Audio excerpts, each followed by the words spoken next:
Amém?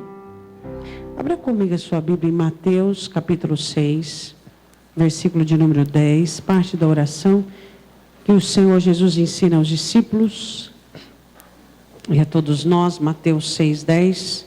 Vamos falar nesta noite sobre o reino de Deus. O tema da mensagem é os que pensam, os que nunca e os que tinham. E eu vou completar só no final. Os que pensam o quê? Os que nunca o quê? E os que tinham o quê? No final que nós vamos descobrir qual é o final da frase, que é o título da mensagem. Mateus capítulo 6, versículo 10. Venha o teu reino e seja feita a tua vontade, assim na terra como no céu. Podemos assentar. Você saiu da sua casa e veio aqui esta noite porque você ama Jesus e porque Ele tem promessas para você. E a promessa que mais importa para você é a que Ele fez em João capítulo 14. Eu não vos deixarei órfãos, eu mandarei o Espírito, e onde eu estiver vocês estarão comigo, porque eu virei para buscar vocês. Essa é a promessa que permanece audível e latente dentro dos nossos corações. E diariamente nós ministramos sobre nós mesmos dizendo: Jesus vai voltar para me buscar. Jesus vai voltar para me buscar. E quando você está feliz, você diz assim: o céu é melhor que isso. E quando você passa por aflição, você diz: no céu eu não vou chorar mais. A conversa do crente consigo mesmo e a replicação que ele tem para consigo é mais ou menos essa: eu amo a Deus, eu estou aguardando o meu Senhor Jesus. E nós pensamos no céu e nós desejamos o céu. Eu quero que você abra comigo a sua Bíblia em Lucas capítulo 13. Nós vamos nesta noite analisarmos 3 respostas muito parecidas do Senhor Jesus para situações também parecidas. Lucas capítulo 13,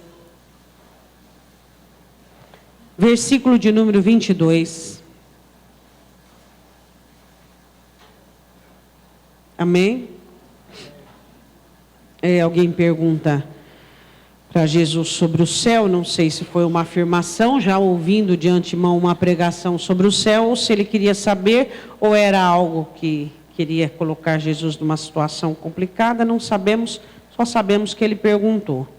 Lucas 13, 22. E percorria as cidades e as aldeias, ensinando e caminhando para Jerusalém. E disse-lhe um: Senhor, são poucos os que se salvam? Ele faz uma pergunta, ele não afirma. Certamente ele ouviu de alguém, ouviu do próprio Senhor Jesus, que são poucos os que se salvam. E Jesus lhe respondeu: por entrar pela porta estreita. Luta, batalha, discute, persevera. Porque eu vos digo que muitos procurarão entrar e não poderão. Muitos, Jesus diz, muitos vão procurar entrar, mas não serão capazes para tal. Muitos procurarão entrar, mas não vão poder, não terão capacidade para tal. Aí o diálogo continua dizendo assim: quando o pai de família se levantar e cerrar a porta, aqui ele coloca o reino dos céus e Deus como um pai de família. Ele coloca a igreja como uma família, né, de Deus, como é realmente. Cerrar a porta, fechar a porta e começar desde fora a bater na porta, dizendo: Senhor, Senhor, abre-nos. E respondendo ele vos disser: eu não sei de onde vós sois. Não sei de onde vocês são. Vocês não são da minha casa. Eu fechei a porta está fechada. Eu recolhi os meus para dentro. E vocês não podem entrar na minha casa, porque eu fechei a porta. E eu não sei de onde vocês são. Se vocês fossem da minha família, vocês estariam comigo aqui dentro. E a resposta de Jesus é: eu não sei de onde vocês são. Aí eu fico perguntando assim, se Jesus sabe de onde eu sou. Se eu tenho vivido uma vida, se nós temos vivido uma vida, de onde nós estamos, Ele está conosco. Se onde eu estou, Ele tem podido estar. Se o que eu faço, Ele pode contemplar. Se onde eu habito, Ele também está podendo habitar. Se onde eu vivo, Ele também está podendo viver. Se eu não estou criando nenhuma dificuldade para que a presença de Jesus seja impossível na minha vida. Essa é a grande pergunta que paira diante dessa primeira instância aqui que nós observamos. Será que onde nós caminhamos, onde nós vamos, onde nós percorremos, será que a presença de Jesus tem sido possível? Será que a habitação de Jesus tem sido possível? E continuando, versículo 26. Então começareis a dizer, Jesus diz, vocês vão bater e vocês vão dizer, temos comido, vocês irão replicar quando eu disser que eu não sei de onde vocês são. Temos comido e bebido na tua presença e tu tens ensinado em nossas ruas. Nós temos sido ouvintes dos teus ensinamentos e convidados à tua mesa. Isso é um privilégio, não é? Que privilégio é esse, né? E ele responderá, digo-vos, mais uma vez, não vos conheço, nem sei de onde vós sois. Apartai-vos de mim, vós, todos os que praticai a iniquidade. Eu quero parar por aqui.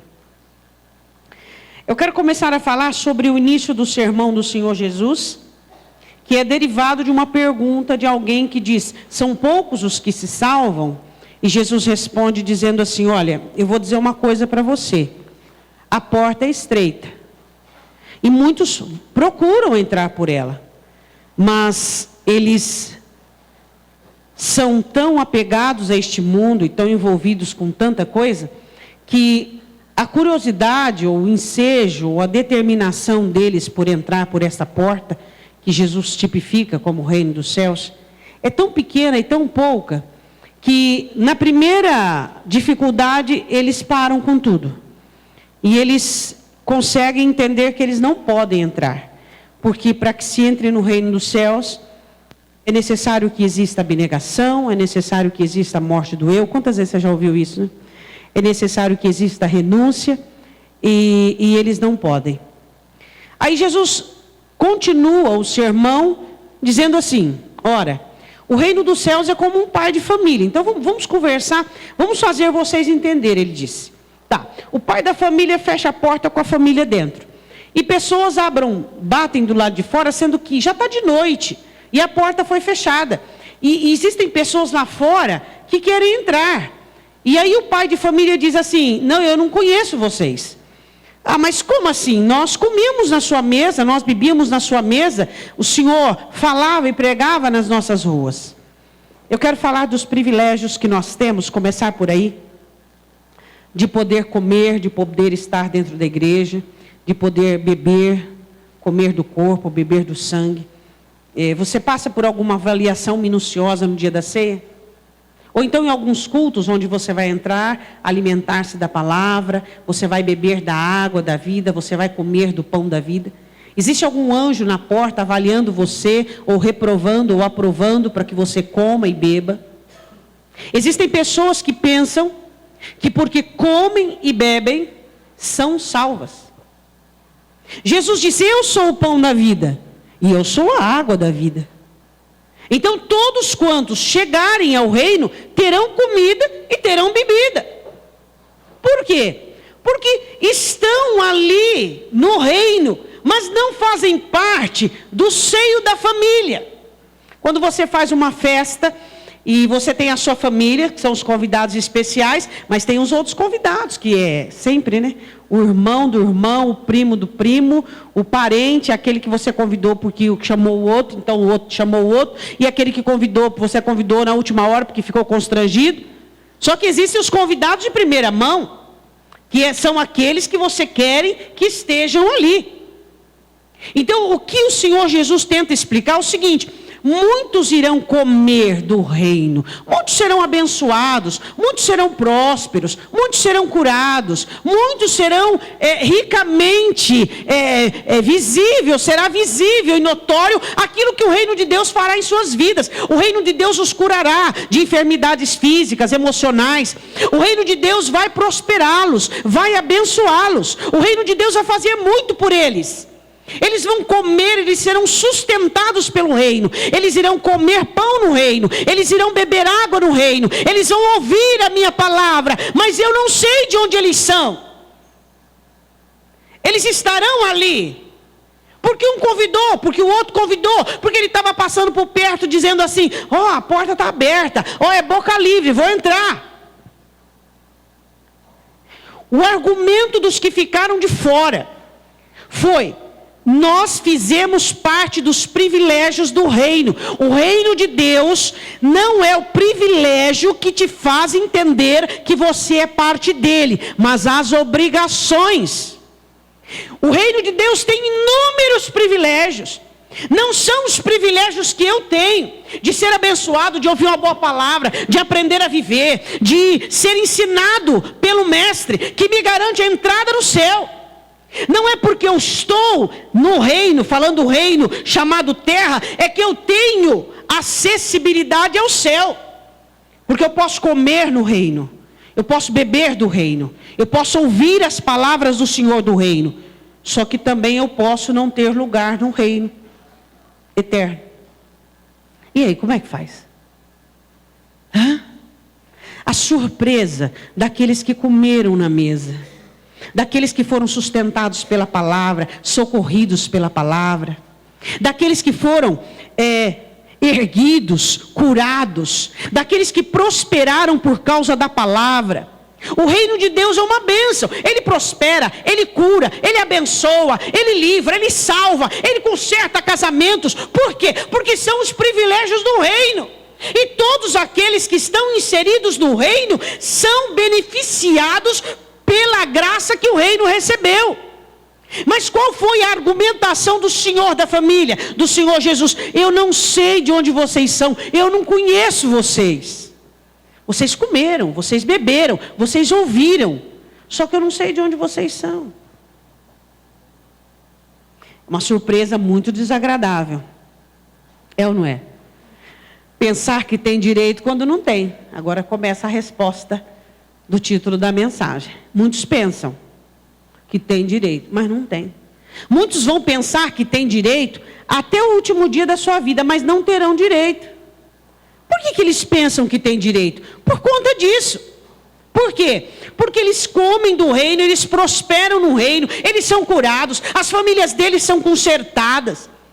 Eles adquirem o quê? Uma forma passível de conviver com o reino. Só que eles vivem na iniquidade. Eles têm os seus pecados ocultos, a sua vida paralela. Uma vida é a vida religiosa de domingo à noite. A outra vida é aquela que eles têm em secreto da semana inteira, de segunda a sábado. São aqueles que pensam que têm direito no reino porque o reino os abençoou, porque o reino os curou, porque o reino os prosperou, porque o reino foi aberto para eles e eles fizeram parte, mas nunca estiveram no Santo dos Santos, nunca tiveram compromisso de santidade, nunca choraram para ser parecido com Ele, nunca choraram para ser semelhante a Ele, mas estão no reino por quê? Porque o reino de Deus é uma bênção. Por que você acha que existe tanta facilidade para alguns líderes convencer pessoas, adeptos, a se tornarem evangélicos? Porque o reino de Deus é uma bênção. O reino de Deus cura, o reino de Deus abençoa, o reino de Deus prospera, o reino de Deus conserta.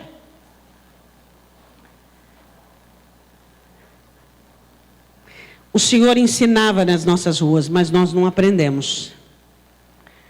Muitos procurarão entrar, mas não terão esforços o suficiente.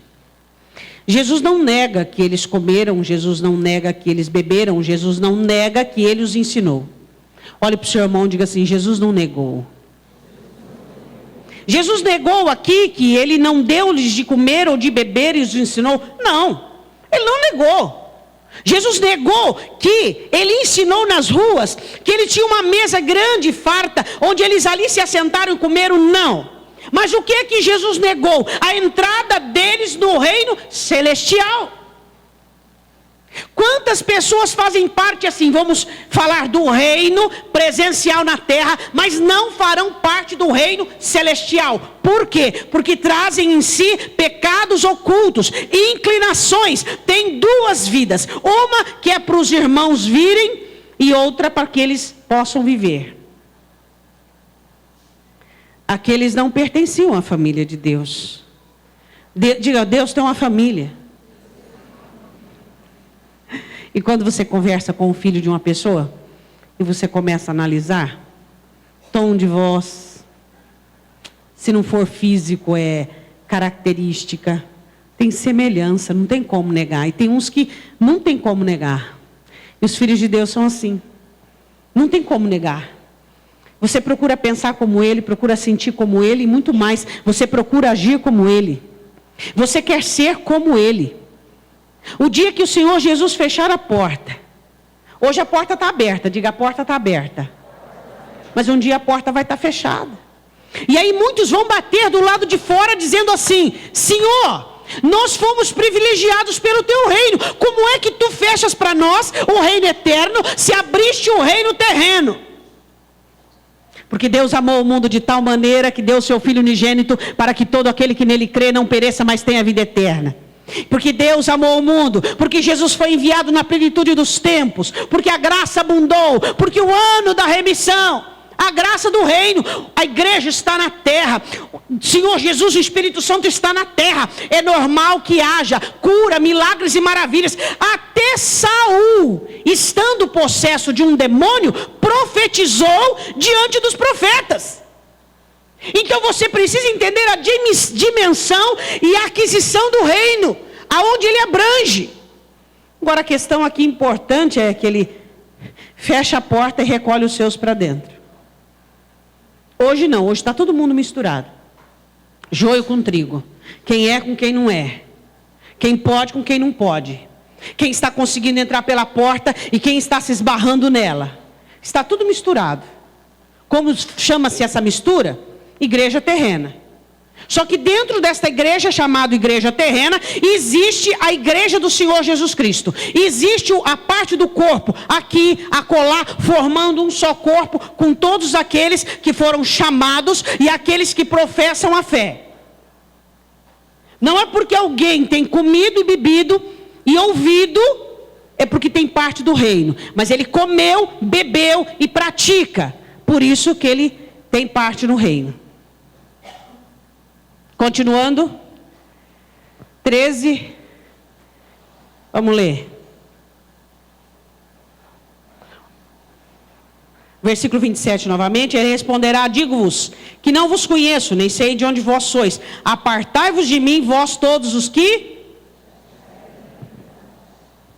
Eu acho interessante essa parte, porque na primeira vinda de Jesus, eles: vinde a mim os que estão cansados, sobrecarregados, aqueles que são pecadores, porque eu vim para trazer vida aos pecadores, eu vim para trazer remédio aos doentes. Na primeira vinda ele chamou para si, na segunda vinda ele vai falar: sai de perto de mim. A coisa vai mudar. Na primeira vinda do Senhor Jesus, ele chamou para si os pecadores. Eu vim para os pecadores, eu vim para os doentes. Na segunda vinda ele vai dizer: apartai-vos de mim os que praticam a iniquidade. A diferença, a primeira vinda e a segunda vinda. E nós estamos nesse período intermediário, da primeira vinda e da segunda vinda. Então a importância de nós entendermos que não podemos praticar a iniquidade. Diga, eu entendi. 28. Ali haverá choro e ranger de dentes, o inferno, quando virdes Abraão, Isaque e Jacó, todos os profetas no reino de Deus, e vós lançados fora. E virão do oriente, do ocidente, do norte, do sul, e assentar-se-ão à mesa no reino de Deus. E eis que derradeiros há que serão primeiros, e primeiros há que serão derradeiros. Dentro de todas essas revelações que tem neste versículo, eu só quero falar de uma questão que eu volto a falar no último tópico. Eu quero falar de crente envelhecido. Crente que tem muito tempo de fé e aposentou. No céu não tem INSS. E nenhuma aposentadoria privada. Existem muitas pessoas que chegaram por último na igreja. Mas o quê? Você está no céu, eu fiquei 30 anos, fiquei de fora, e você estava lá, você era da minha igreja, 1 mês você está dentro. Derradeiros que serão primeiros. Será que existe ainda dentro do seu coração a chama que arde por Jesus? Será que ainda existe aquela fé que te arrebata, que te fecha contigo? Será que existe ainda aquela mesma dedicação inicial? Será que tem gente que vai vir e tomar o meu e o seu lugar? Será que um mês antes da volta do Senhor Jesus vai entrar por essas portas pessoas, 2 meses, 1 ano, que vão passar-nos para trás e serão os primeiros? E alguns do nosso meio que já estamos aposentados, que não temos mais coração para a obra, que não amamos mais o reino, que não desejamos mais a volta. Será que a mensagem da morte de Cristo vai incendiar no coração de uma prostituta, de um pecador, e não incendeia mais no meu? Será que eles irão passar-nos para trás? Era isso que Jesus estava dizendo. Eu quero que você vá comigo em Mateus capítulo 7, versículo 15 ao 29. Existem pessoas que pensam que têm direitos, mas não os têm. Complicado você ficar decepcionado quando não dá para ficar decepcionado. Esses aí ficaram decepcionados no último dia. Imaginou a decepção de um crente achar que vai para o céu e depois ouvir de Jesus assim: bom, realmente você foi batizado nas águas, realmente você falou em línguas estranhas, você prosperou, você teve a sua família restaurada, realmente você comeu, bebeu, foi nos cultos, eu preguei para você, só que eu não sei nem quem você é, nem de onde você vem. Por que, Jesus? Por causa da iniquidade, do pecado. Porque a minha palavra deveria apartar você do pecado. A minha palavra deveria arrancar o domínio do pecado dentro do seu coração. Mateus capítulo 7. É engraçado os crentes, né? Não é engraçado os crentes? Os crentes pensam que são salvos por quê? Porque faz 30 anos que eu estou dentro da igreja. Por que você é salvo? Eu sou salvo porque eu frutifico. Eu sou salvo porque o Espírito Santo age em mim. Eu sou um agente. O Espírito Santo tem trabalhado na minha vida. Eu tenho melhorado, eu tenho mudado. Eu tenho sido ensinável. Meu coração tem se rendido. Então, por isso que eu sou salvo. Porque eu reconheço todo dia que eu sou pecador. Eu reconheço todo dia que eu preciso do Espírito Santo. E quando Satanás tenta me convencer de uma soberba, eu repreendo e digo: não, eu preciso do Senhor Jesus. Ele é o Senhor Deus da minha vida e assim por diante. Mateus capítulo 7 fala de algo muito interessante no versículo de número 15, sobre a questão de alguns que trabalham na igreja. Eu digo trabalham na igreja porque não trabalham para o reino. Existem pessoas que trabalham na igreja, para a sociedade chamada igreja. E existem pessoas que trabalham para o reino. Quem trabalha para o reino não tem dificuldade de relacionar-se com quem quer que seja. Ele relaciona com o soberbo, com o arrogante, com o caído, com o prostrado. Ele relaciona com todo mundo. Por quê? Porque o objetivo dele é abençoar o reino. Agora, existem pessoas que trabalham para a igreja. Então, ele tem dificuldade em amar, em perdoar, em entender, em ajudar. Por quê? Porque ele trabalha para a igreja. Ele é legalista. Ele é uma pessoa involuntária na questão do perdão, na questão do amor. Então ele é alguém que trabalha para a igreja. Eu queria perguntar a você que serve a Deus: você trabalha para a igreja ou você trabalha para o reino? Você serve o reino? Se você serve o reino, você não busca holofote. Se você serve o reino, você não busca preeminência. Se você serve o reino, você não busca aparecer. Se você serve a igreja, você busca tudo isso que eu disse aí. Mateus capítulo 7. Jesus fala dos falsos profetas, dos líderes que viriam, mas não em nome dele. Acautelai-vos, porém, dos falsos profetas, que vêm até vós vestidos como ovelhas, mas interiormente são lobos devoradores. Aparência dócil, aparência meiga, aparência... Não julgue pela aparência, pelos frutos conhecereis. Nós temos um erro muito grande de julgar as pessoas pela aparência. É o fruto quem determina quem somos nós. Aí ele diz assim: porventura colhem-se uvas dos espinheiros ou figos dos abrolhos. Isso aí é algo infrutífero, não tem como dar fruto. Assim toda árvore boa produz bons frutos, e toda árvore má produz frutos maus. Não pode a árvore boa dar frutos maus, e nem a árvore má dar frutos bons. Toda árvore que não dá bom fruto, corta-se e lança no fogo. Portanto, pelos seus frutos os... Como é que você conhece uma pessoa? Pelo que ela fala? Não. Pelo que ela faz? Também não. Tem gente que é um artista. Ele faz coisas justamente parecidas. Quando ela frutifica, ou seja, situação adversa. Situação adversa. Quem é pacificador quando está em guerra? Quem tem fé quando está em tribulação? Situação adversa é que nos mostra o fruto. Jesus diz assim no versículo 21, nem todo que me diz, Senhor, Senhor, entrará no reino dos céus, mas aquele que... Jesus disse, muitos me chamam de Senhor, mas não fazem o que eu quero. Como eu posso dizer que Ele manda em mim, que Ele é meu Senhor, se eu não faço o que Ele quer? Como isso pode ser comparado? Se Jesus Cristo é meu Senhor, eu preciso o quê? Fazer o que Ele manda. Não adianta eu profetizar, curar, orar para que as pessoas sejam curadas, orar pela libertação de demônios, se Jesus Cristo não manda na minha vida. Jesus manda na sua vida? Não se precipite em dizer que sim. Por quê? Porque hoje o cristianismo não é mais submisso. Hoje existem cristãos que dizem-se cristãos, mas não são submissos.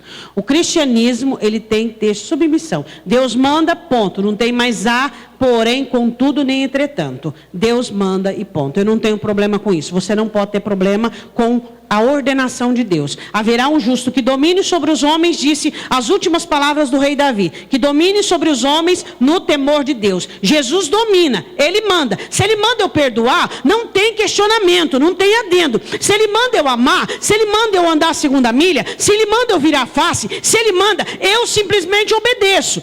Então Ele diz, as pessoas, esses falsos profetas que se vestem de ovelhas, são parecidos com líderes evangélicos, esses diáconos, esses pessoal do louvor, esses intercessores, essas intercessoras, esses presbíteros, obreiros, que dizem que eu sou Senhor, mas não faz o que eu mando, não tem parte comigo.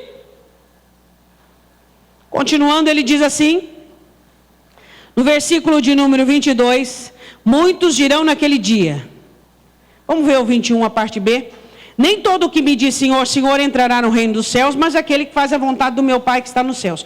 Muitos me dirão naquele dia, dirão ao próprio Jesus, Senhor, Senhor, não profetizamos em teu nome? Em teu nome não expulsamos demônios? Em teu nome não fizemos muitas maravilhas? Diga, o milagre não tem poder para salvar. Você percebe que eles eram pessoas de progresso. Olha aqui, as obras deles. Sabiam muito bem aquilo que tinham.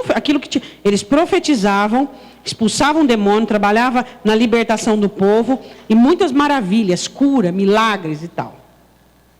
Então era um povo de obras. E para fazer isso tem que ter dom. O dom salva. A capacitação salva. Quanta oportunidade Deus tem dado, né? Tudo isso é para que nós abramos os olhos e possamos reconhecer.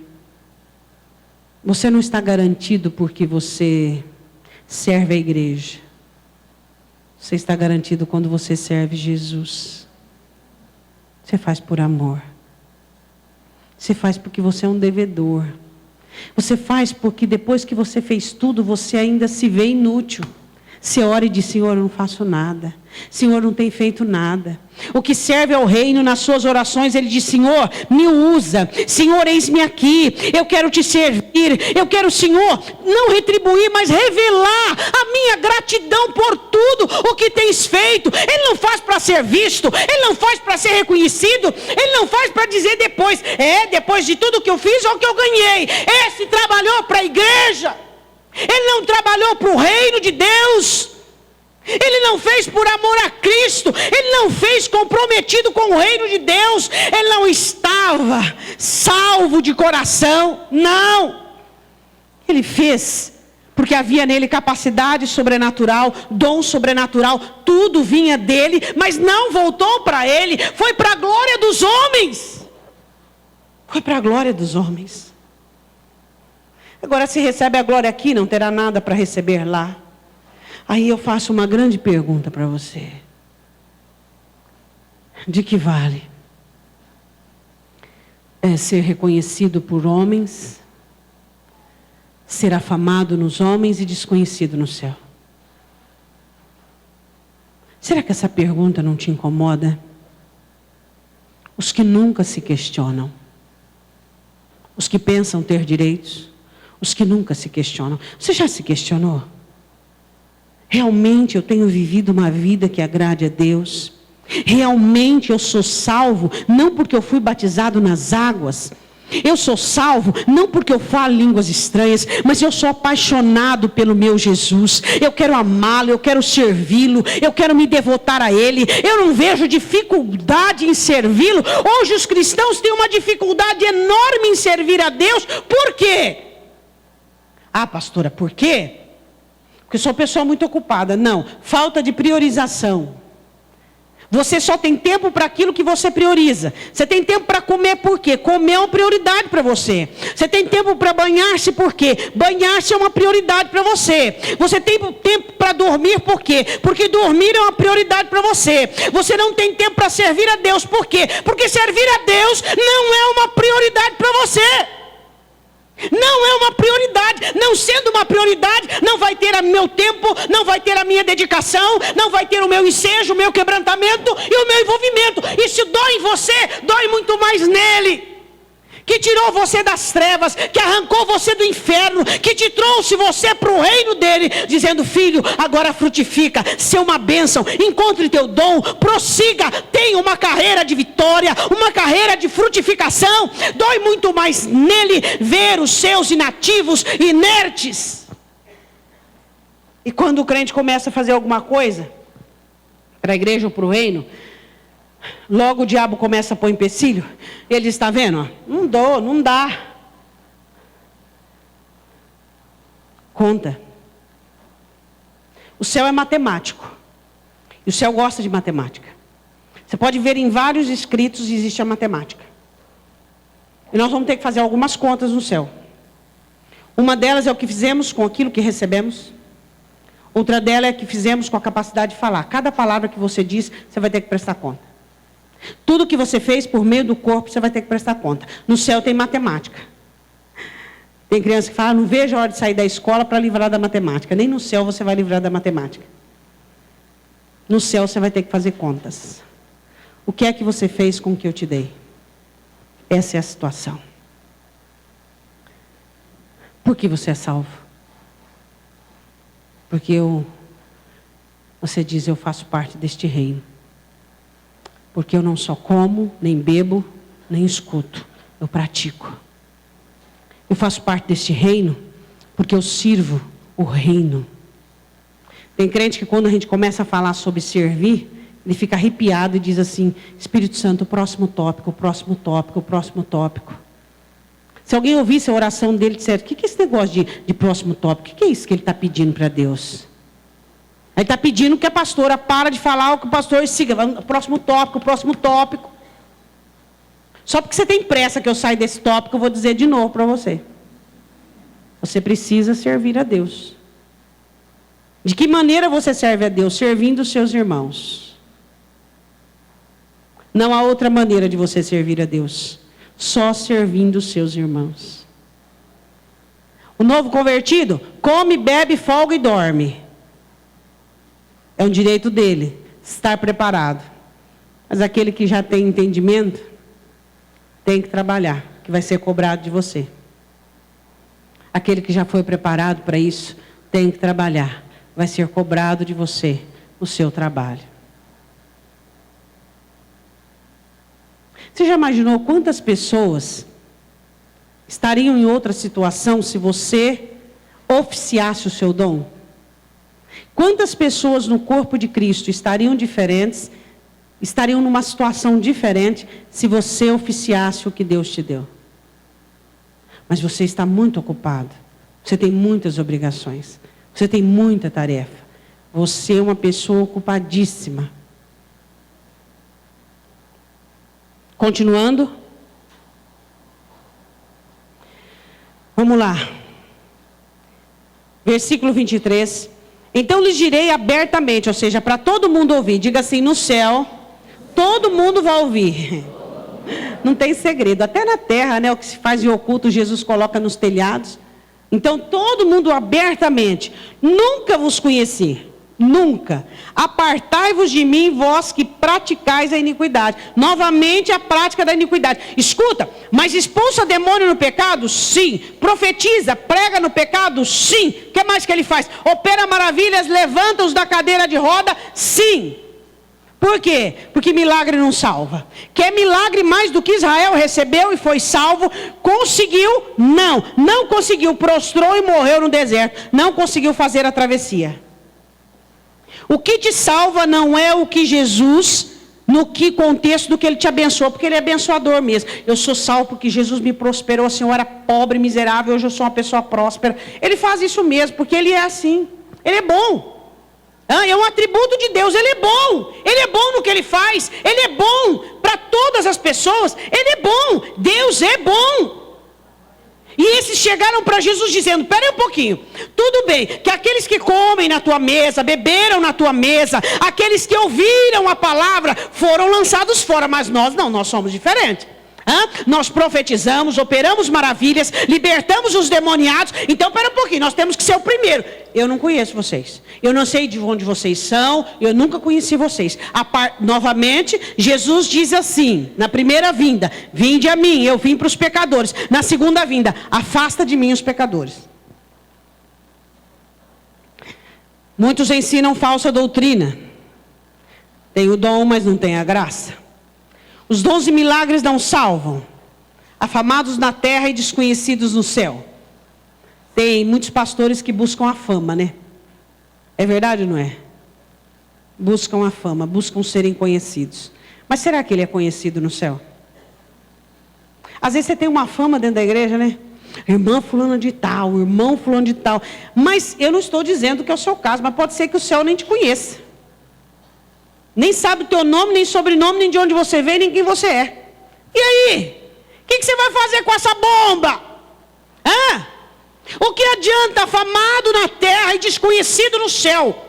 Vocês foram buscados e afamados porque faziam maravilhas, porque faziam a obra em meu nome, mas no céu não há lugar para vocês, porque vocês não fizeram para a minha glória, para o meu louvor, fizeram para o vosso próprio contentamento, buscaram a fama, buscaram a soberba, buscaram contentamento do deleite, da soberba de vocês. Porque antigamente a igreja era sinônimo de perseguição. Você falava que era crente, quando você falava assim, eu sou crente. Falava tão baixinho que ninguém escutava. Por quê? Crente era uma vergonha, era um povo ultrapassado, um povinho de cabeça miúda, era povo assim, chucro. Então quando você falava assim, eu sou crente, né? Religião, você falava, eu sou crente, falava baixinho. Hoje não, o povo enche a boca. Sou evangélico. Né? Por quê? Porque antigamente havia uma perseguição, até social. Hoje não, hoje ser evangélico está na moda. Está na moda ser crente. É ou não é? Virou meio de lucrativo para todo mundo. Os crentes lucram. Por quê? Porque estão usufruindo, comendo e bebendo e ouvindo. Os pastores lucram. Os cantores lucram. Porque você trazer de certo algum cantor aí. Tem cantor que cobra 80 mil reais, meu irmão. É dinheiro para você viver um bom tempo aí, né não?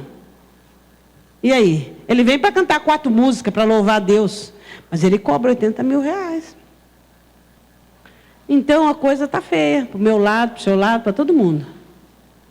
Agora eu pergunto uma coisa para você. O que adianta se não tem conhecimento no céu? O que resolve? Segundo, os que nunca examinaram-se, os que nunca questionaram. Então eu quero te levar a um questionamento agora. Tá, eu sou... vamos pensar, diácono, eu sou intercessora, eu sou louvorista, tocador, cantor, eu sou, o que mais? Vamos lá, eu sou amigo do pastor, eu sou amigo da pastora, todos vocês são meus amigos, eu sou, e do pastor também, eu sou o quê? Não tem esse negócio. Aí vem eu sou filha da pastora, chegar lá no céu e falar assim, eu quero entrar aí porque eu sou filha da pastora. Vai poder? Não. E aí, como é que faz? Eu quero entrar aí no céu porque eu trabalhava na igreja, eu tinha o dom de expulsar demônio. Aí o anjo falava, mas engraçado, esse dom não foi liberado. Esse dom... Não, mas eu tinha o dom. Eu tinha o dom de expulsar demônio. Esse dom não foi liberado. E aí, como é que faz? Como é que faz quando eu tem um papel na terra e não passa de um papel, de uma representação, mas eu não tenho uma vida de contrição, de arrependimento de pecado, uma vida de intimidade com Deus, e eu tenho a certeza que eu vou para o céu, mas eu não vou.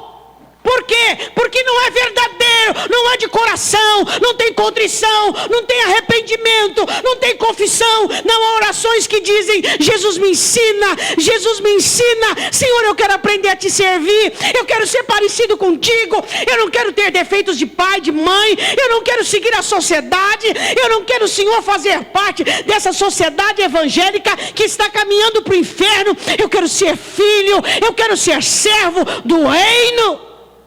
Eu quero fazer por amor, eu quero fazer com devoção, eu quero fazer com carinho, eu quero fazer meu melhor.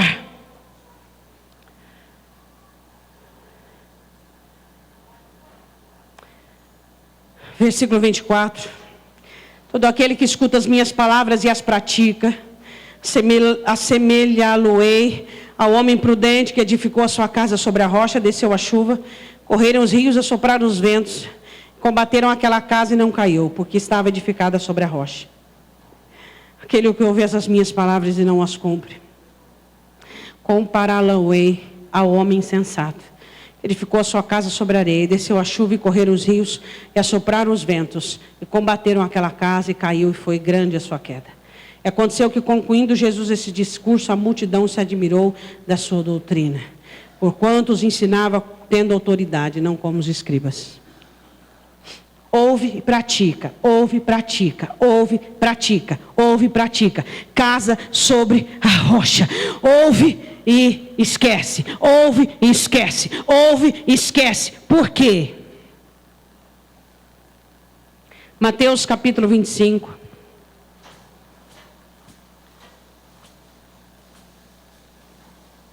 Havia um costume entre alguns judeus, que quando a noiva estava desposada do noivo, o noivo à noite vinha encontrar-se com a noiva, e algumas virgens, 10, porque eles eram adeptos deste número, 10 virgens caminhavam à frente com lâmpadas acesas, clareando o encontro do noivo com a noiva.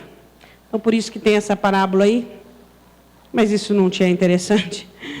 É interessante o que Jesus quer dizer nesta parábola. O reino dos céus diz que, Jesus diz que o reino dos céus é semelhante a 10 virgens. E ele faz separação de metade, né? Metade, metade. 5 loucas, despreocupadas, vai. Como é que está a tua vida? Ah, está uma bênção. Por que está uma bênção? Ah, porque está normal. Normal como? Normal, está tudo bem. Totalmente. Você é um crente despreocupado? Porque tem crente que ele ora, faz campanha para viver sem preocupação.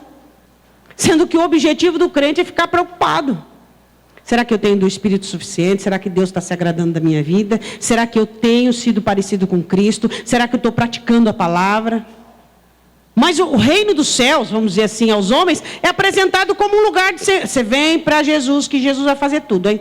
Ele vai consertar seu casamento, vai trocar o seu carro novo, que ele tem uma agência de carro zero no céu, e aí essa agência trabalha na terra, e ele conserta, e ele faz, ele trabalha. Oba! Então eu vou porque eu quero passo verdejante, eu quero deitar e descansar. Meu negócio é o Salmo 23. E o reino dos céus é um lugar que nós temos que estar atentos e alertas, porque o que nos caracteriza a entrada é não fazer parte do número, mas termos olho suficiente, termos prudência e precaução. Ele pode voltar essa noite. Pastora, desde que eu me converti, na igreja primitiva eu estava esperando. Olha, melhor ainda, se na igreja primitiva ele estava esperando, quer dizer que você já está na porta, não é não? E vamos falar a verdade, se ele não voltar na dispensação da sua vida, você sabe quantos dias você vai ter? Você garante que amanhã você vai estar vivo? Lá vem a pastora com esse assunto de morte. Você sabe quem não gosta de falar de morte? Ímpio. Quem não gosta de falar de morte é ímpio, porque Hebreus diz assim, que ele morreu para tirar o medo da morte. Você não tem que ter medo de morrer, você vai encontrar com ele. Você vai encontrar com ele. Mas você falou de morte para crente, é a mesma coisa que você falar do diabo e do capeta. Crente não gosta. Mas de uma maneira ou de outra você vai partir. Você não está percebendo? Olha no espelho, pega uma foto anterior e olha de agora. Dá para ter uma noção. É ou não é? Hã? Quantos dias você tem? Eu não sei. Davi ora a Deus e diz assim: Senhor, me ensine a contar os dias para que eu tenha um coração sábio. Me ensine a medida dos meus dias, porque ela foi medida a palmo. E eu não sei quantos palmos eu ganhei. Por exemplo, Davi morreu cedo, com 70 anos de idade. Mas por quê? Porque viveu intensamente. Então, tem gente aqui que já viveu mais que Davi, já ultrapassou os 70. Então, a questão que nós temos que entender é o seguinte: eu não sei se eu vou ter o amanhã, eu tenho hoje. Você tem o hoje, agora, este momento. Para quê? Para ser prudente, para estar preocupado e dizer: será que eu tenho o suficiente do Espírito Santo para passar uma tribulação o mês que vem? Será que eu tenho do Espírito Santo para aguentar até a volta do Senhor Jesus? Porque eu gostaria, e você, que ele viesse agora. Só que eu preciso ter reserva para dar conta de esperar quando for a vinda dele, ou até o meu último dia na terra. Você tem reserva para isso? O reino dos céus é semelhante, 25, 1 a 10 virgens que, tomando as suas lâmpadas, saíram ao encontro do esposo, e 5 delas eram prudentes e 5 loucas. As loucas, tomando as suas lâmpadas, não levaram azeite consigo, mas as prudentes levaram azeite em suas vasilhas com as suas lâmpadas. E tardando o esposo, tosquenejaram todas e adormeceram. Um erro aqui, né? Essa parábola aponta 2 erros: a falta de óleo das 5 e a dormidança das 10. E vai falar a verdade, crente gosta de dormir, hein? Eu não estou falando do sono físico, não. Eu estou falando da busca ansiosa por descanso. Você quer ver um crente atribulado? É quando ele está passando por uma situação difícil. Ele não consegue descansar em Deus. Ele não consegue desenvolver a fé. Ele não consegue crer. Ele fica desesperado. A oração dele é: Senhor, me tira desse buraco. Senhor, me tira desse buraco. Senhor, me tira dessa situação. Ele não ora dizendo: Senhor, o que o Senhor está querendo me ensinando isso? O que o Senhor quer de mim nessa situação? Qual é o fruto que o Senhor quer que eu manifeste? Qual é a oração que o Senhor quer ouvir da minha boca? Não, o negócio dele é: Senhor, me tira daqui. A tua promessa fala: Senhor, me tira daqui. Senhor, ele não vai tirar enquanto não completar aquilo que ele quer fazer. Todas dormiram. A avidade dos crentes por descanso, sombra, água fresca, bonança, abundância. Você vê, dificilmente um crente, quando passa por uma situação difícil, ele fala: glória a Deus, o Senhor está comigo, vai dar tudo certo. O que importa é que Deus está comigo, como Josué e Caleb. O que importa é que Deus se agrada de nós. O que importa é a mão de Deus sobre a nossa vida. A jumenta de Absalão deixou ele sozinho, enroscado com os cabelos lá nos galhos. E ó, se mandou. Quem é você? Eu sou a jumenta de Absalão. E aí? Eu fugi e saí fora. Vai que sobrava para mim? Irmãos, vou dizer uma coisa: quando você passa por momentos difíceis, às vezes muitas coisas vão embora. Amigos vão embora, alegria vai embora, paz vai embora, muita coisa vai embora. Só que a presença do Senhor Jesus traz todas elas de volta.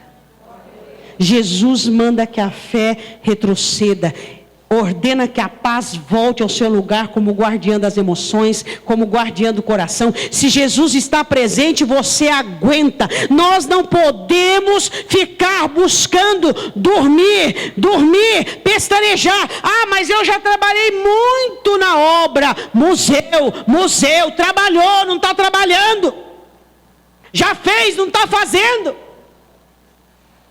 Crente que envelheceu, que buscou uma aposentadoria. Um dia eu fui, um dia. Quando vier o Filho do Homem, porventura achará fé na terra. Quem tem fé é aquele que é ativo no reino. A Bíblia diz assim: e tardando o esposo, tosquenejaram todas e adormeceram. Quero que você vá comigo lá em 2 Pedro, só um momentinho, fica aberto aí, mas vá comigo em 2 Pedro, capítulo 2, 3. Pedro fala uma coisa sobre isso. 2 Pedro capítulo 3, ele fala sobre essa conversa que alguns dizem que ele está tardando para vir, né?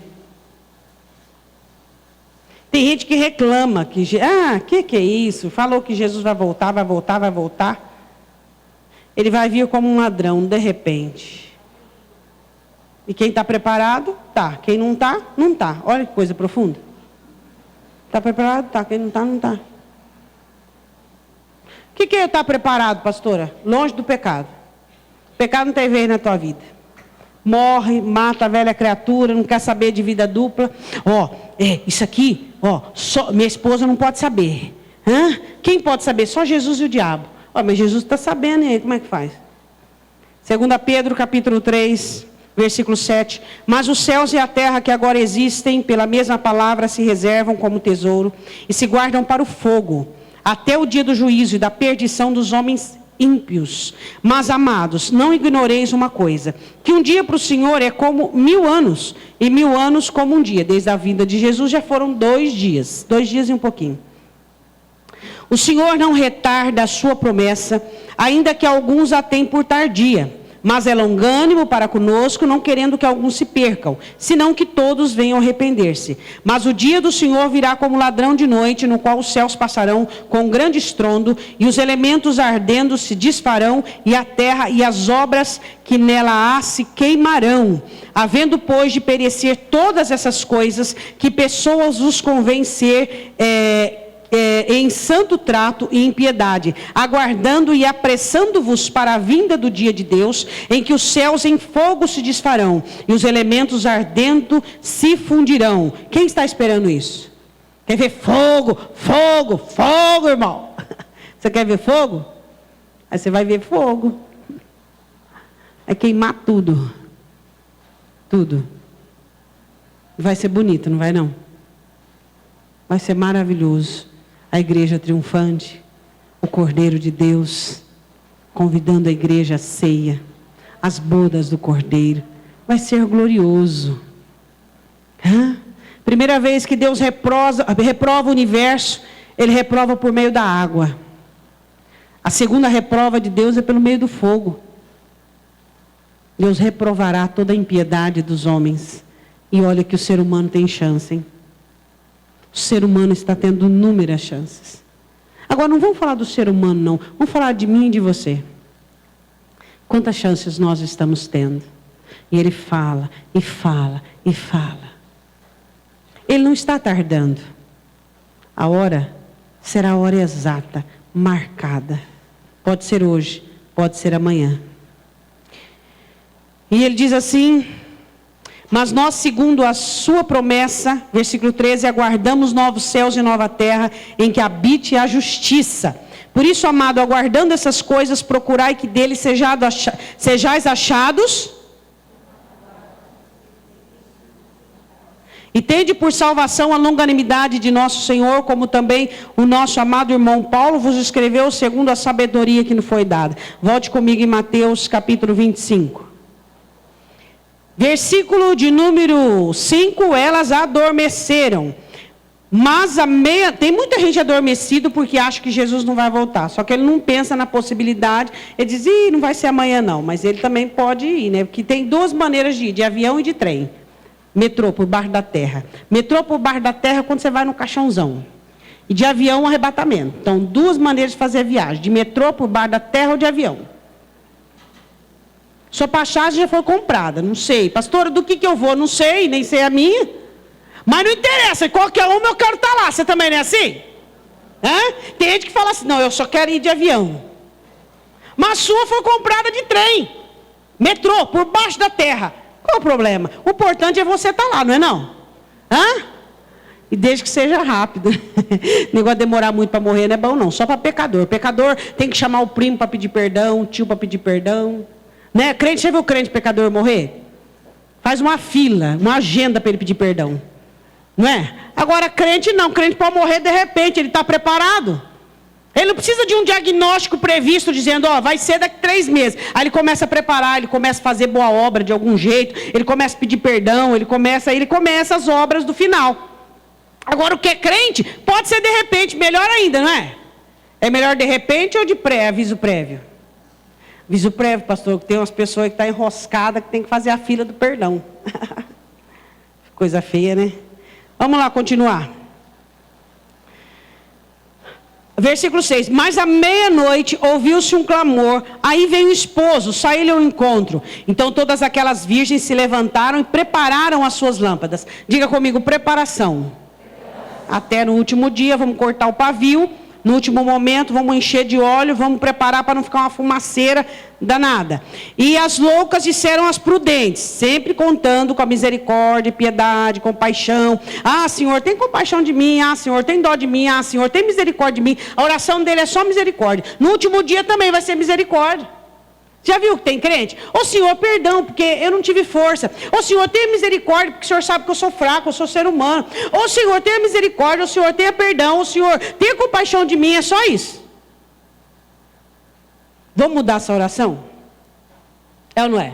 Porque senão, vai ser como essas virgens. No último dia, pedindo, começa pedindo, termina pedindo.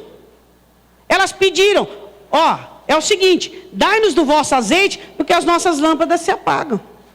Mas as prudentes responderam dizendo, não seja caso que nos falte a nós e a vós. Ide antes aos que o vendem e comprai-o para vós. Não, nós não vamos dar. O sim é de Deus? E o não? Ah, eu não posso falar não, eu sou crente. Uai, mas se ela fala sim, ela fica de fora. Não ia ter luz para poder iluminar o caminho. Então ela tinha que falar não. Eu sou crente, eu tenho que falar sim para tudo e todos. Vai comprometer a sua integridade, vai comprometer a sua vida espiritual, é não. É não, é não, é não, não tenha problema em dizer não. Aí elas disseram assim, 10, e tendo elas ido comprá-lo, esforço, trabalho, no último dia, no último momento, elas queriam entrar, fizeram esforço. Chegou o esposo e as que estavam preparadas entraram com ele para as bodas e fechou-se a... Eu quero chamar sua atenção para uma situação. O óleo que elas desprezaram na jornada e na ida, foi o mesmo óleo que elas precisaram para o último momento.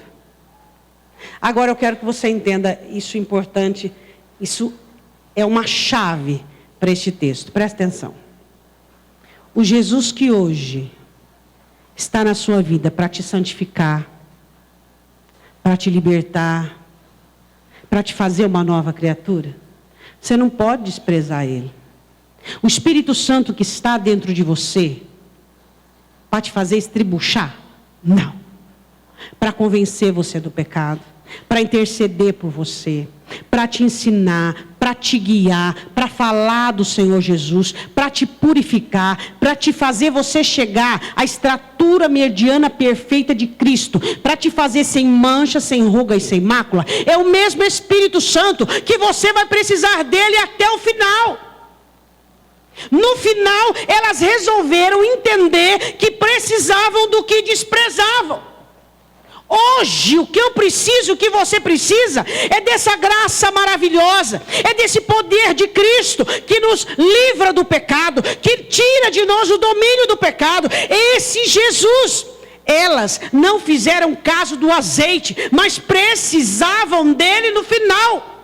Pessoas que hoje não fazem caso do Espírito, não fazem caso de Cristo, não fazem caso da palavra, são essas mesmas que desesperadas irão buscar no final.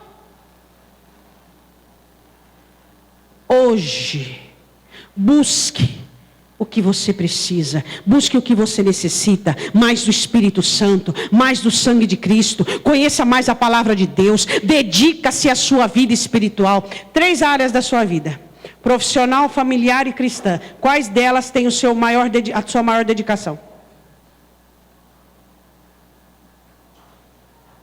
Vamos lá, responde. Familiar, profissional e cristã, espiritual. Qual delas tem mais a sua dedicação, o seu afinco, o seu envolvimento? Pastor, não dá para pôr outra aí, eu. Porque o negócio comigo é o eu, a vaidade, a soberba, o orgulho. Tem também, mas vamos ficar com essas 3 mesmo, que já está bom. Qual delas você se dedica mais? Qual delas ocupa sua mente? Quais as preocupações que você... Os que pensam que têm direito, os que nunca questionam, nunca se examinam, e os que tinham falsas esperanças, como essas virgens loucas. Quantas pessoas têm falsa esperança? Esperança sem rudimento é abdução. Eu espero que aconteça isso. Tem fundamento? Tem raiz? Abdução. Tem gente que acha que esperança é abdução. Esperança é eu me encher de estatística falsa e confiar naquilo. Esperança não é esperança sem rudimento. O que é rudimento? Alicerce, base, fundamento. Esperança tem que ter fundamento. É a âncora da nossa alma. Pessoas que eu espero ir para o céu, mas não tem base, não tem rudimento, não tem conversão, não tem mudança. Abduzido. Falsa esperança. Mas ele come, bebe na mesa, ele ouve a pregação, ele é diácono, ele tem o dom de expulsar demônio, ele cura os enfermos. Abdução. Por quê? O que é que faz viva a minha esperança? A vida de Cristo em mim, a morte do meu eu, a minha renúncia ao mundo, o meu novo nascimento e o meu crescimento em Cristo. É isso que faz a diferença. Você e eu não podemos fazer parte das 5 virgens loucas que achavam que tinham, mas não tinham. O que elas tinham era uma falsa esperança. Esses 3 textos que eu li para você são dos decepcionados no dia do juízo. Acham que vão entrar, mas não vão. Os que pensam que têm direito, os que nunca questionam, e os que tinham falsas esperanças. Sua salvação não pode ser uma falsa esperança. Sua salvação tem que ser uma certeza. Eu amo a Cristo, eu sirvo a Cristo, eu quero melhorar, eu quero mudar, eu quero praticar, eu quero abandonar esse pecado que eu faço no computador, na internet, eu quero abandonar essa cobiça, eu quero abandonar essa prostituição, eu quero abandonar. Pelo reino de Deus não vale a pena, pela sua esposa não vale a pena, pelo seu marido não vale a pena. Por quê? Porque essa pessoa não significa nada para você. É uma bênção de Deus na sua vida, mas não significa nada para você. Mas o reino de Deus não vale a pena. Você fazer de tudo para estar dentro dele? Ou você quer fazer parte de uma igreja nomeada na terra? Fundamentada por homens, mas não é parte do reino de Cristo, que é fundamentada e é nascida pelo sangue do Cordeiro. E elas foram comprá-lo. A Bíblia diz assim que a porta se fechou. Chega o esposo e fecha a porta. Versículo de número 11. Diga comigo, existem pessoas que não querem viver como justos, mas querem morrer como tal. Esse irmão é muito crente para o meu gosto. Muito crente, pelo amor de Deus. Eu sou crente, mas não sou crente assim também não, desse jeito aí não. Não precisa de tudo isso não. Não, isso é muito sério, liberalismo. Isso aí não. Não sou crente também assim desse jeito não. Sou crente, mas não sou tão crente assim não. Ele não quer viver como justo, ele não quer viver como santo, mas ele quer ir para o céu do justo, para o céu do santo. Não tem vez. É isso que nós temos que entender. Eu quero viver como eu quero. E aqueles que são justos e santos vivem como tal. É justo eu ir para o mesmo céu que ele? Não. E no céu não há injustiça. Se eu quero ir para o céu, eu tenho que ser justo, eu tenho que ser santo, eu tenho que procurar uma vida de santidade. E se a cadeira aí está com formiga, daqui a pouco a formiga vai sair que o culto já está acabando.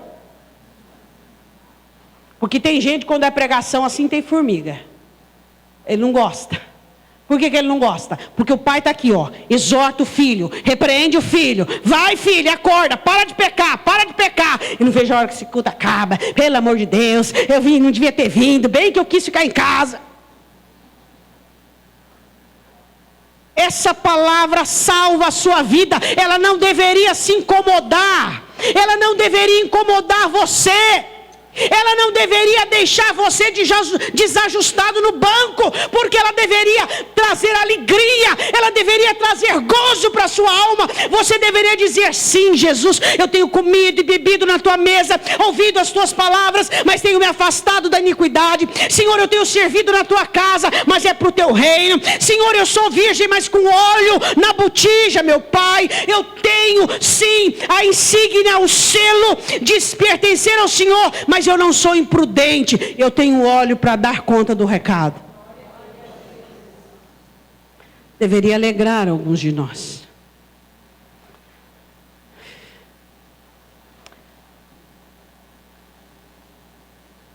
Versículo 11.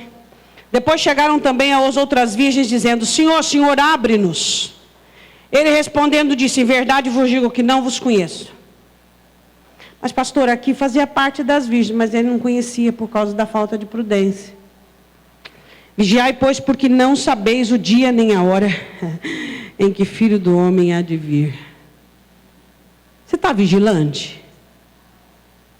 Pastor, eu ando tão envolvido com meus problemas. Quanto tempo faz que você só pensa em problemas, não pensa nunca na vinda do Senhor Jesus, em se aprontar, eu tenho que estar preparado, eu tenho que estar com uma vida santificada, eu não posso contemplar pecado, eu tenho que estar em mudança de vida, eu tenho que estar em transformação, eu não posso amar o pecado, eu não posso gostar do pecado, eu preciso de uma vida transformada. Por quê? Porque existem muitos que pensam que têm direitos quando não terão. Outros que nunca se examinam e se avaliam. E os que têm falsas esperanças. E você vai ver tudo isso. Naquele dia nós iremos contemplar os que ficarão de fora. Foram afamados na terra, grandes líderes, grandes diáconos, intercessores, e o Senhor nem os conhecia. Nem os conhecia. Para nós encerrarmos, Oséias 13, versículo 5. Jeremias, Ezequiel, Daniel, Oséias. Oséias capítulo 13. Eu quero ler esse versículo com você. 5 e 6. Quando é que o Senhor Jesus nos conhece? Quando é que você é conhecido por Ele? Ele diz: eu te conheci no deserto, na terra muito seca. Quando nós passamos pelos desertos, pelos vales da vida, é que nós nos aproximamos dele. Oséias capítulo 13, versículo de número 5. Eu te conheci no deserto, na terra muito seca. Você que está passando um período de aflição, é neste momento que você é conhecido por ele. Que você pratica a palavra, na pouca força, não abandonastes a minha palavra. Na pouca força, praticastes a minha palavra. É o que vale. É a obediência, é a palavra dele, é o governo dele, é o querer dele, é o amor dele. E ele diz ainda no versículo 6, depois eles se fartaram em proporção do seu pasto. Receberam muito de mim e deixaram isso entrar no coração. Estando fartos, ensoberbeceu-se o seu coração. Não é isso que está acontecendo com a igreja? Você quer ver um crente piedoso, temente? É um crente pobre. Os crentes pobres têm aquele temor, mas tudo mentira, tudo hipocrisia. Porque só ficar abençoado vira a casaca de novo. Porque o crente que é crente, ele pode estar em necessidade, pode ter abundância, ele teme a Deus e aquilo não mexe com ele. Ensoberbeceu o seu coração, por isso se esqueceram de mim. A soberba, a arrogância, querer tomar posse, querer ser dono, querer achar que eu estou bem. Por que você está bem? É porque Deus me prosperou. Você não viu o texto? Comemos e bebemos, fomos fartos, privilegiados. Eu não conheço vocês. Mas nós comemos na tua mesa, mas eu não conheço. Porque eu te conheço no deserto, na terra seca, quando existe angústia, e você continua fiel, no deserto, no vale, e você me ama, e você dedica o teu coração para mim, e você é meu. Quando você era mais pobre, você era mais fiel? Porque agora você está abençoado, você é menos fiel? Por quê? O dinheiro fez mal para você. Fez bem. O dinheiro fez mal. Tem gente que o dinheiro faz mal.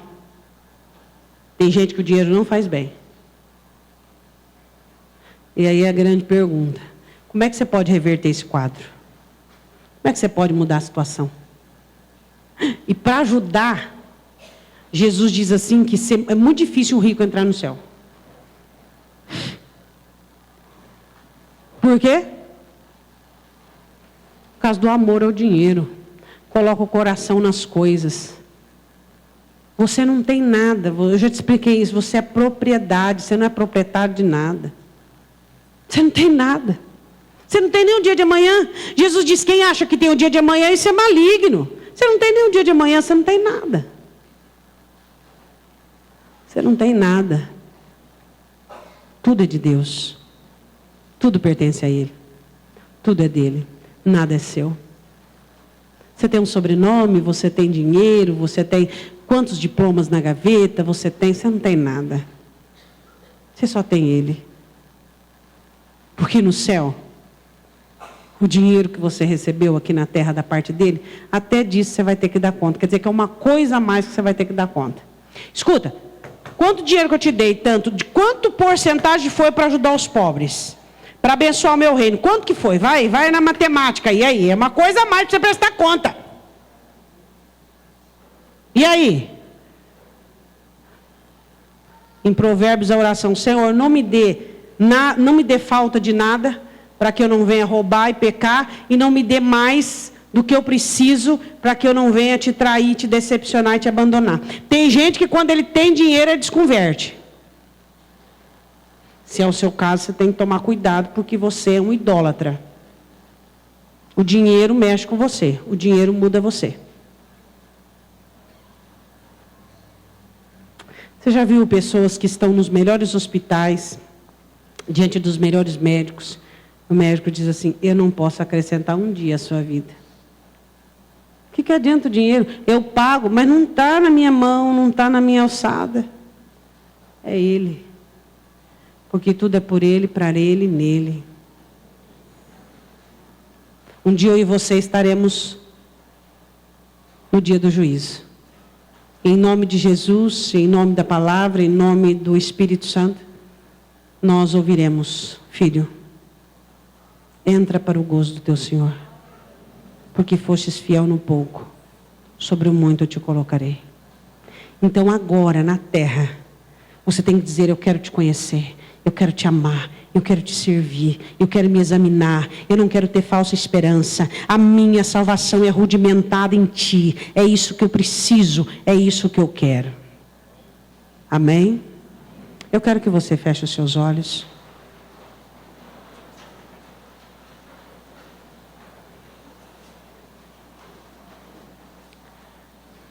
Deus fala comigo e com você sobre aqueles que ouvirão do Senhor Jesus. Eu não conheço, não sei de onde vocês são, eu não vos conheço. Eu quero que você olhe para dentro do seu coração e você perscrute a intimidade e a amizade que você tem tido com Ele. Quem sabe esta noite é a oportunidade que Ele te dá para você pedir perdão. Perdão do que você tem feito, que o seu cônjuge não está sabendo, que pessoas que são interessadas não estão a par. Mas você precisa pedir perdão. O Senhor está te dando uma chance de arrependimento. Peça perdão a Jesus. Peça perdão a Ele. Diga: Senhor, me perdoa. Me perdoa, Senhor. Eu quero ir para o céu. Por que eu quero ir para o céu? Porque é aí que tu estás. Eu quero ficar junto de ti a minha eternidade. Diz para Ele. Diz: Jesus, eu não quero me ensoberbecer com o que o Senhor tem me dado, me abençoado. Senhor, eu entendi hoje que não é porque eu sou próspero, não é porque eu comi e bebi, não é porque eu tenho te ouvido, que quer dizer que eu terei acesso ao céu, mas porque eu me afasto do pecado, eu tenho limpado a minha alma, eu tenho confessado, Senhor, a minha vaidade, eu tenho confessado as coisas que têm passado na minha mente, a minha soberba, o meu orgulho, Jesus. Oh, Senhor, eu preciso entender isso. Que o que me garante o céu não é o meu ofício na terra, mas o ofício do Teu Espírito em minha vida. É a minha transformação, é o meu arrependimento, é a minha contrição. Jesus, diz para Ele, eu preciso ter óleo. Eu preciso ter reserva para passar pelo que eu tiver que passar e permanecer fiel, porque eu tenho que esperar a sua volta ou a minha partida. Eu tenho que esperar. Enquanto eu espero, eu preciso ter óleo suficiente para não perder a porta aberta. Eu sei que Tu virás com alarido e com os anjos, e a trombeta tocará. E meu novo nome será dito nos Teus lábios, Jesus. E Tu virás trazendo nas mãos o meu galardão. O galardão dos meus frutos, das minhas obras. De tudo aquilo que eu fiz em Teu nome.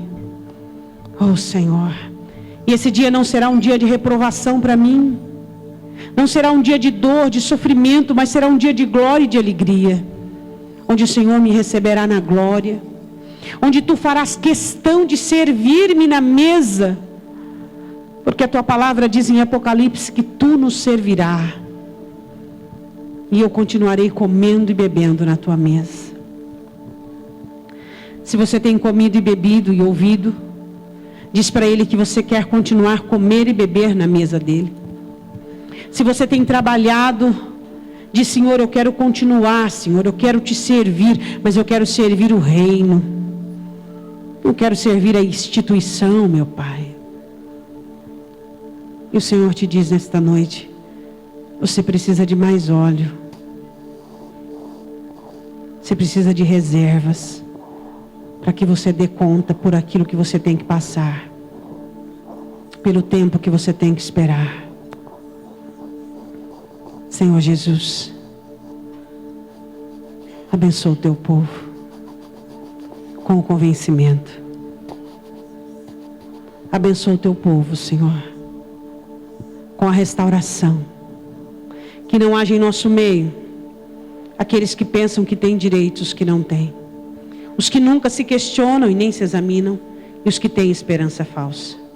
Que não haja em nosso meio, mas que haja em nosso meio aqueles que dizem: eu tenho deveres, e por isso os meus direitos estão garantidos pelo sangue de Cristo. Aqueles que pensam de suas responsabilidades, aqueles que nunca se garantem em si mesmos, e aqueles que têm esperanças verdadeiras baseadas no Teu sangue. Eu quero que você, assentado, ponha a mão no seu coração. Você sabe que Ele conhece a sua vida. Ele sabe de todos os seus pecados. De todos eles. E nesta noite Ele está dizendo: filho meu, filha minha, arrependa-te de teu pecado. Eu não quero ver você caído e prostrado. Eu não quero te ver condenado pelas tuas obras. Filho meu, eu te conheço. E eu quero que você abandone o teu pecado. Não se venda. Não se envolva, não se define. Não se dê a iniquidade. Peça perdão dos teus pecados. Renova a aliança que tu tens comigo. De santidade, de compromisso. Se tu queres morrer como um justo, viva como tal. Se tu queres morrer como um santo, viva como tal.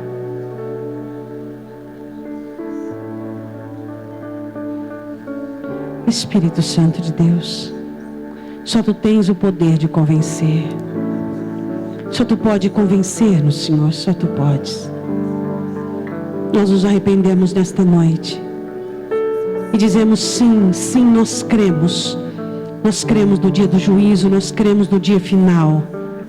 E a igreja, não é por eu estar dentro dela que sou garantido, mas é por Cristo estar dentro de mim.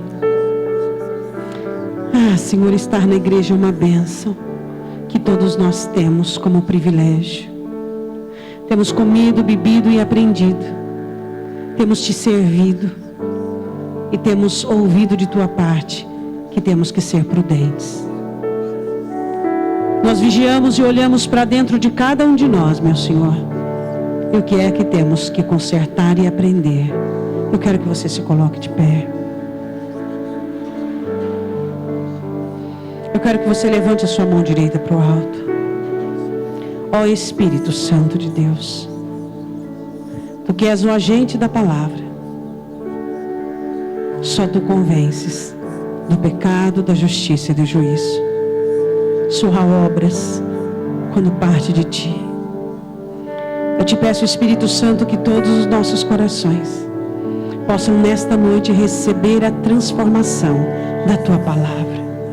Estarmos ávidos e preparados para aquele dia, onde todos nós iremos comparecer ante o tribunal de Cristo, para darmos conta de tudo que temos recebido.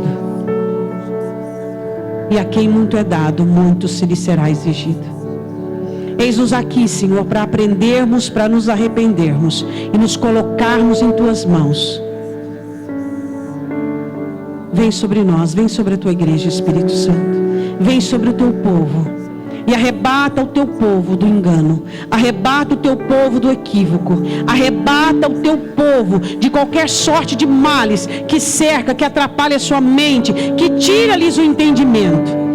E que o Senhor abençoe esta semana, e que esta palavra venha, ó Deus, frutificar, e que o inimigo não roube de espécie de maneira alguma esta palavra, mas que ela venha salvar, que ela venha redimir, que ela venha direcionar, dirigir, em nome do Senhor Jesus. Diga amém.